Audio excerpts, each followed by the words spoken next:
This is Book Public from Texas Public Radio. I'm Yvette Benavides. On today's episode, I speak with Lauren K. Watel about her book of poems, Book of Potions. Potions, part poem, part fiction. There are 75 potions in this Book of Potions. So what are they, these genre-bending vignettes? When you go in to read them, you'll fall right in, and it really won't matter what you call them. But let's call them potions. Prose poems, narratives that move with speed and urgency, with candor and metaphor. The speaker most times is a woman navigating the things that come in the middle of life. She isn't young, but she isn't old. She's in between, in the middle. A prisoner of stereotypes and expectations and social norms that don't make any sense at all in the middle years, a time when most of us have figured things out, are happy with where we are in life. We question, we opine, we reject, because we want to live out the rest of our lives in ways that matter and that are no longer controlled by expectation and projections of what we're supposed to be at this stage of life.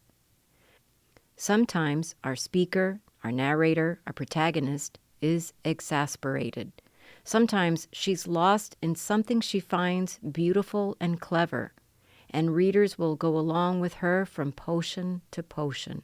A spell is cast. We move through fables and scenes, satire and pure insight. The potions are small bombs that explode some fearsome thing, but then next, the potions are like a salve that comes to us, like books do, when we need them the most. I spoke to author Lauren K. Watel about her book of poems, Book of Potions. But first, here she is reading one potion titled No Introduction Needed. No introduction needed. No introduction needed, just state my name. Well, if you insist on a few words, say I'm middle-aged, which you can see for yourself. My hair, my skin, a map of experiments. And as I accomplished very little over a half-century of wandering these sidewalks, you can skip my accomplishments and say that I'm tough and mean. Say that I'm harsh to put the audience at ease, and that as a girl I learned riflery and archery and gymnastics in nature, so I could survive in the wilderness for a day, maybe two. Say that I'm disapproving and critical, qualities I came by honestly, which you'd discover if you met my mother. And susceptible to gloom, to a relentless yet useless self-scrutiny, which often devolves to dour universalizing, which often devolves to a downturning spiral of bleakness from which diminishing chance of escape. Qualities I also came by honestly, which you'd discover if you met my father, which you won't because he died years ago in our back driveway, where he installed a basketball hoop one summer. This was after the playhouse and the trampoline and the fort and the bicycle built for two and the mopeds and all the tools rusting on their shelves in the garage. And don't forget the tape and the glue. Book of Potions. Tell me about this book. What do you say when people ask you to describe Book of Potions? I say it is a document of my inner life during a time of great turmoil for myself and also for the country, because some of it was written during the last administration of the current president. So it was a time of great personal anxiety and also a time of great national anxiety. And the pieces themselves are a very strange amalgam of poetry and fiction, which is why I came up with this term called potions, which is sort of poems plus fictions. They are blocks of prose with a kind of poetic sensibility. How's that? That is a great answer. And I've been thinking, how come nobody ever thought of this poem and fiction potion? I thought the same thing. Isn't it great that there are... I mean, it was out there to be found. I couldn't believe I was the one who found it. I love it. I think it's so perfect. And thank you. And I wonder how I know you're a fiction writer, And I wonder how you felt about this sort of leaning into poems, into their potions, their fiction, but their poetry. How did you feel about leaning into this other genre? Well, to be perfectly honest, none of this was intentional. The book came about because during the time I mentioned, which is a very tough time for me, I gave myself an assignment, which was to write very fast, one page in a notebook the moment I woke up. It was an exercise, kind of like stretching before you run. I thought if I did that first thing in the morning before I even got out of bed, that I would indicate to myself, hey, you're a writer. And then I would write later in the day because at that time I was afraid I wouldn't write at all. And so I wrote these things as a sort of writing warm up. I didn't intend for them to be anything other than that. I didn't read them. I didn't think about them. They were in this notebook. And when I discovered that I was fine, I was going to be writing, and at the time I was writing a novel, I put that notebook away. I never read it nor considered it anything. And I only found it, I think, 3 to 4 years later when I was looking for something in my desk.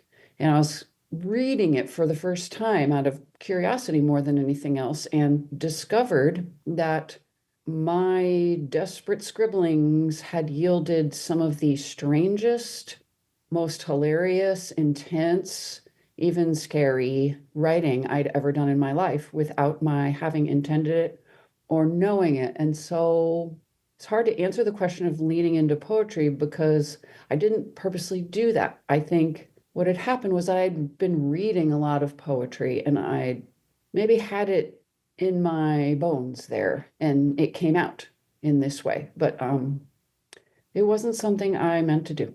I love this idea of getting up to write in the morning, first of all. I love this idea because there is something about that time, that period of time when you first wake up. I've heard other writers talk about this and how this works for them. But then the other part of it was to do that writing and then to put it away for years and then come back to it and discover that there's been something there all along, that it was there, but that maybe you encountered it again, having come through something terrible, intense, and frustrating and infuriating. And we're still standing, and you can look back at that and see it as something, a composite whole of all of those different days, of all of those different documents, of all of those different things that you wrote. And how did you know? Did it take some convincing? How did you know, wow, this could be a book? Well, first of all, I would highly recommend this to anyone, honestly. Whether or not you're a writer, I would recommend trying to write with what I might call urgent unintention, meaning write without a plan, but write what you're most urgently feeling. And you will end up with some part of yourself, as you so eloquently described. When I encountered this writing, I knew immediately it had a quality. I was fascinated by it and was laughing at some of the crazed, intense rage, but it also scared me. I didn't understand some of it, what it said about myself, and that made me nervous. And I thought, this is compelling, but is it good? I had never written this way, and it yielded some strangeness I didn't quite recognize in myself.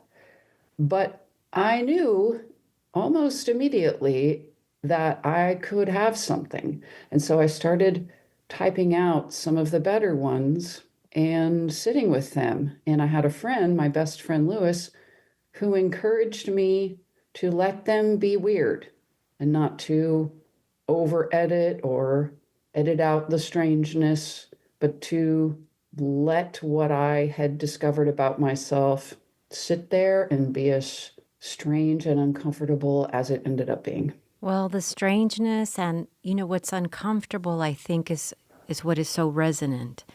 this is why we read. I mean, sometimes that's the motivation for me, is to be able to read something and sort of see myself on the page and have reference points and recognize something about humanity or relationships or childhood. And, the idea of strangeness and rage and anger and frustration and also humor and beauty, I think those are very difficult things sometimes to share, even the beautiful things. If we think of these as fictions to a certain extent, but for me, there's always so much truth in fiction. I just feel like a reader can dive into each of these 75 pieces and not be thinking, is this a true story? Did this really happen? Or any of that, and just take it as a work of literature and say, this is why we read. And I have to tell you, all of these moments where I would read a line and say, my gosh, Lauren K. Watel has read my mind. I mean, there's stuff that is so resonant. So if you think it's strange, or I don't know if you feel self-conscious about some of the things that are shared here, but they're fiction. But I feel like saying to you, yes, but like really great fiction, they reach an audience. The ideas resonate. This is another reason that I read. I feel so much less alone. It's something beautiful. So I suppose you reconciled yourself with this idea that you have to keep the strangeness, as your friend said, and it can be something very beautiful.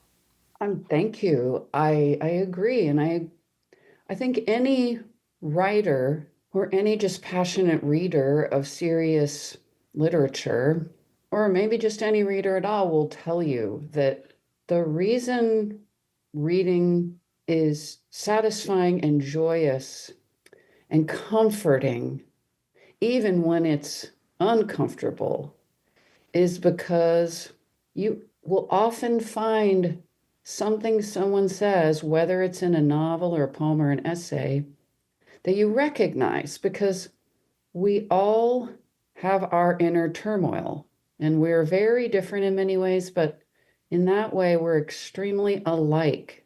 It's stressful to be alive. It's stressful to adapt to change. It's stressful to be in relationship with other people.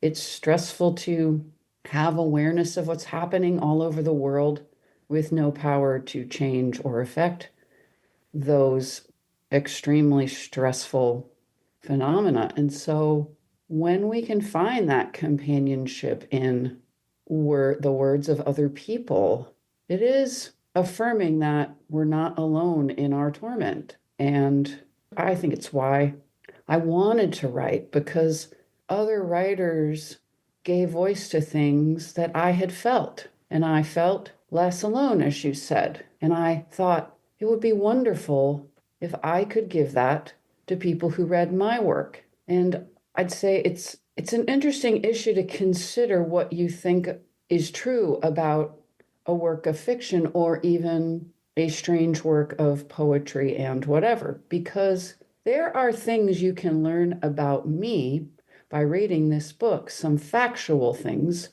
but not many. So in that way, there are not sort of true accounts.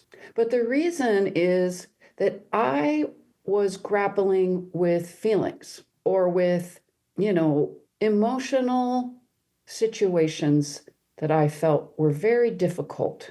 I was ashamed. I was afraid. I was angry, was resentful. And for whatever reason, the writing that came out of me in that time, it didn't literally describe those feelings. It didn't say, I'm so desperately sad, I'm so angry. Instead, it made almost like pictures, scenes, dialogues, fables to bring that into language, all that feeling. And so while you don't necessarily learn about my life factually, you learn a lot about me. You learn a lot about my inner life. By reading those pieces, you get a feeling for what I was struggling with, how I was feeling. And it might even be hard to articulate. But if you read and sort of give yourself over to the language, I think you come to know something about me extremely well. And so they are both not that revealing, and they are also extremely revealing. And for me as a writer, that is, I think, that I have, that is what I have to give as a writer. I have that impulse. I have that need I have that need to expose myself in that way. I think it's the probably the best gift I have to give as a writer, is to say, I will, if you don't want to say it, I will say it. I am invisible. I am so angry I'd like to push someone off a cliff. I yeah, I don't know. Whatever it is that we all feel but are embarrassed to say, I'll go ahead and say. And I think that's what I have to give. And so I feel I feel good about giving it. Yeah, I can so see that.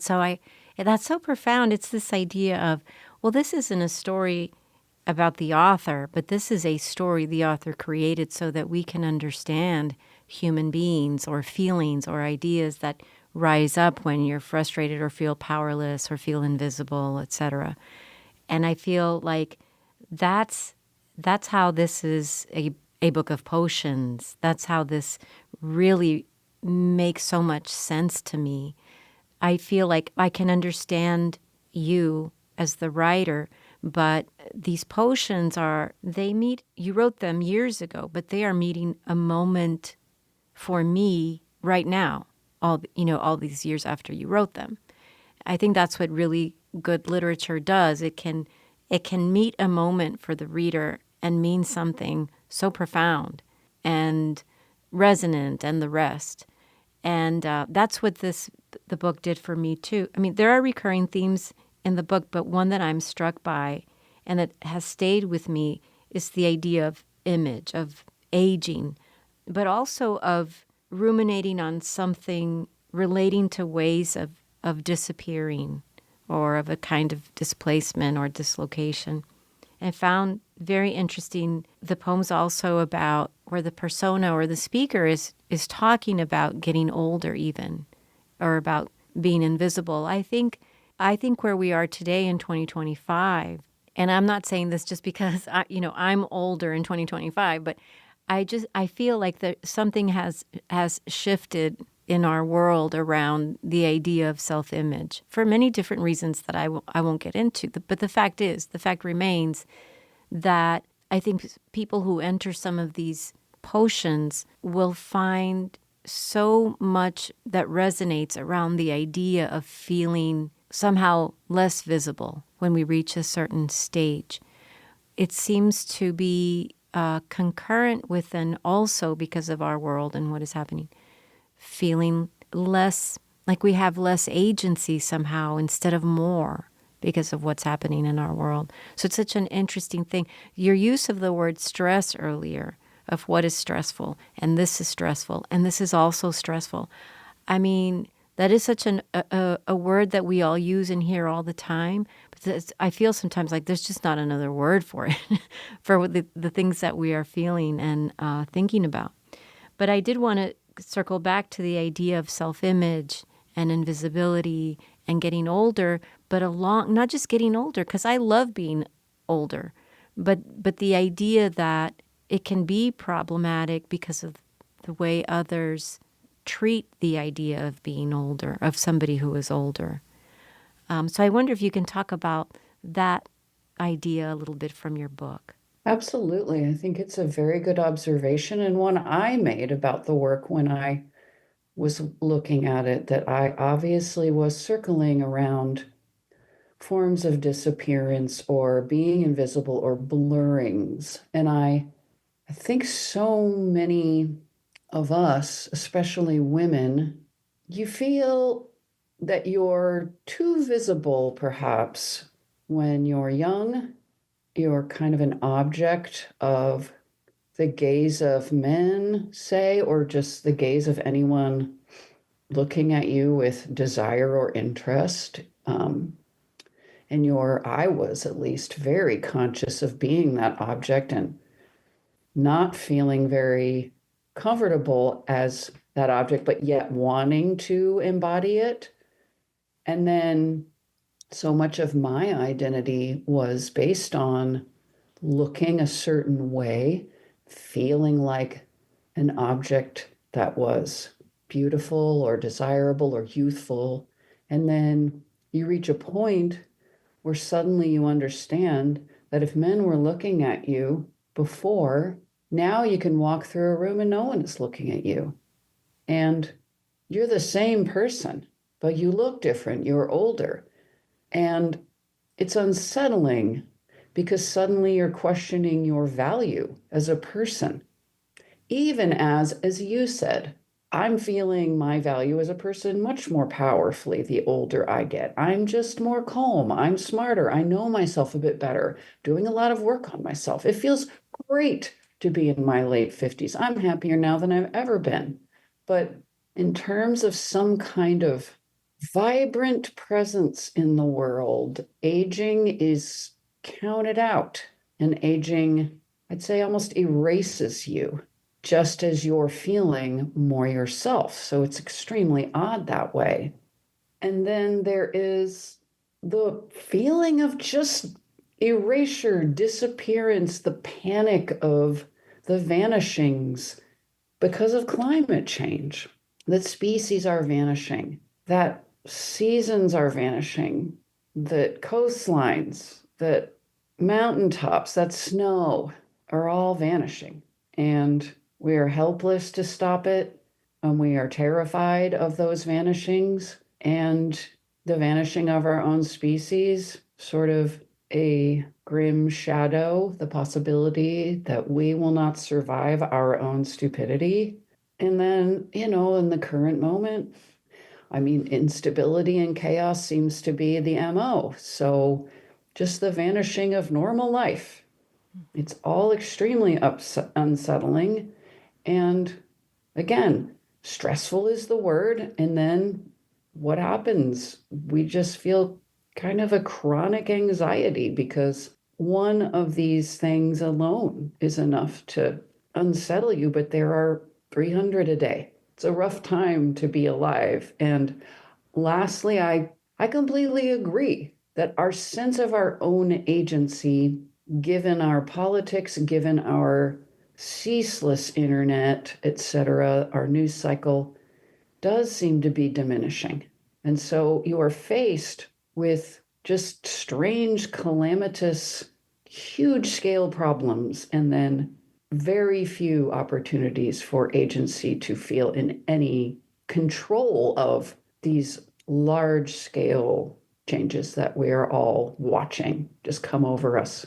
I was thinking about the idea of potions. I was thinking about the idea of a potion as being, something from a fable even, or from a fairy tale, right? This is like, where do we first encounter the idea of a potion when we're young readers, say?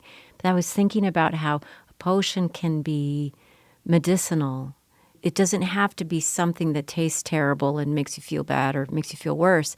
It can be something quite the opposite. And I was thinking about this play on the word potion, and also just the idea of writing about stressful things and difficult things as being a kind of the medicine that we would be afraid to take. We were afraid to ingest it, to look at it. And yet we know that to write it down, to read it, to encounter it, to accept it, to recognize it, all of these things that we do as writers or as readers ends up being something very positive. I really like the idea of potion for so many different reasons.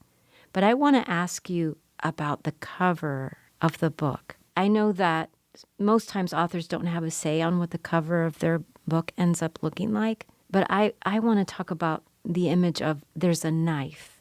And I was thinking about this, but it doesn't have to be a negative denotation or connotation, perhaps. So I wonder if you can talk about the cover of your book, because it is so striking. And as I think about the idea of potions as being this sort of dual thing, I think about the knife in the same way. Well, I enjoy that observation and think it's astute. And I love the cover. And I think it's very appropriate for the book. And I agree with you. I think the knife has many resonances. I like the threat that the knife embodies, as if violence is possible, but the knife is an extremely useful tool at the same time. The knife can help you cut things. And also, I like the knife as a kind of image of my tendency to cut through to the deeper, the darker things. I am a person who cannot help but be interested in why I do the inexplicable things I do, why I feel what I feel, which is just can be so difficult and mysterious. And I feel like the knife is the tool that can help you slice through, to probe, to get down to the meat of things, which is where it is maybe uncomfortable and we'd like to avoid, but it is the place where you can learn something. You can learn something about yourself. You can learn something about the world. You can learn something about how to live or how not to live. And so I think the knife, for all these reasons, is a very elegant and powerful cover image, and I'm grateful for it.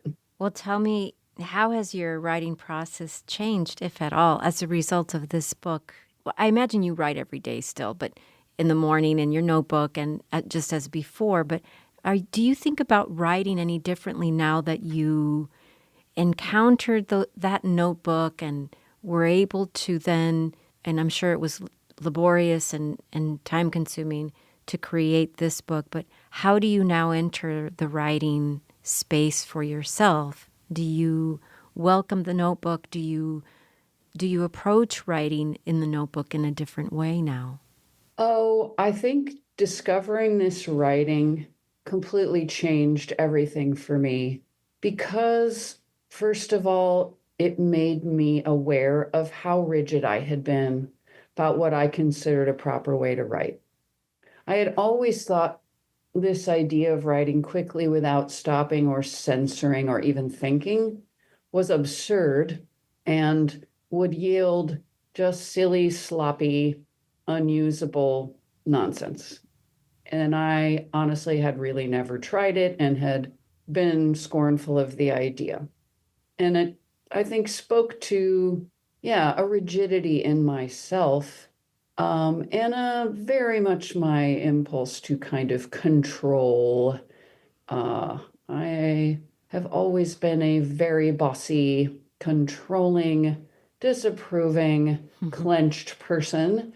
And so doing the writing that way, I was sort of desperate. I didn't consider it anything. The fact that it yielded things and that taught me about myself was just a revelation in some ways. And so what I'd say is it just opened me up. It helped me unclench a little, both as a person and a writer. It made me less rigid and more flexible. It forced me to be more open to doing things in a variety of ways. And so I'd say it enlarged my writing practice because I allowed myself to write any way that seemed, I let myself write in different ways depending on what was called for, the assignment, or just if I went to Rome with my husband pre-pandemic, was tagging along on something he was doing.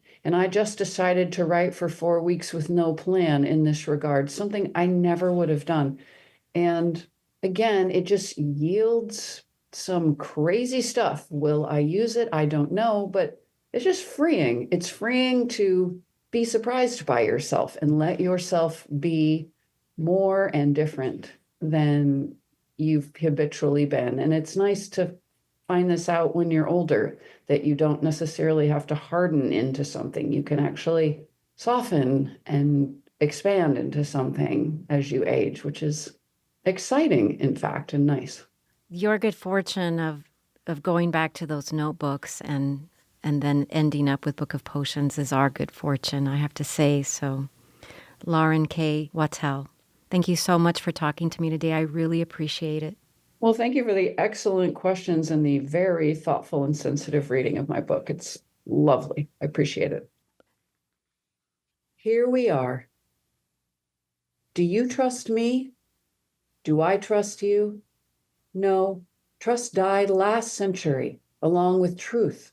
So we'll have to think of something else to shake on. Not to our health.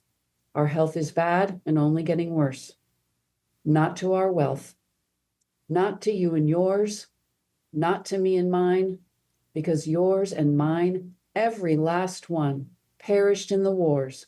And without yours, there is no you. And without mine, there is no me. Just two bodies standing face to face, two envelopes of flesh with nothing folded inside. How did we survive? And better yet, how did we emerge heroic after all that carnage, all that betrayal and heartbreak? Loss for every meal, loss before bedtime and on rising. That's why we're empty, because emptiness made us, made these bodies in which we stand, high on the hilltop, under a pallid moon, with the fields of bones surrounding us like a fresh snowfall, except that the heat here is insufferable. Last winter was years ago, before the battles broke out, remember? Here, let's shake on that. To winter, to cold, to snow, real snow. Lauren K. Watel is the author of Book of Potions. Book of Potions is the winner of the 2023 Catherine A. Morton Prize in Poetry, selected by Ilya Kaminsky. This has been Book Public from Texas Public Radio. Write to us at bookpublic@tpr.org. Jacob Rosati composed our theme music. Dan Katz is Texas Public Radio's news director. I'm Yvette Benavides.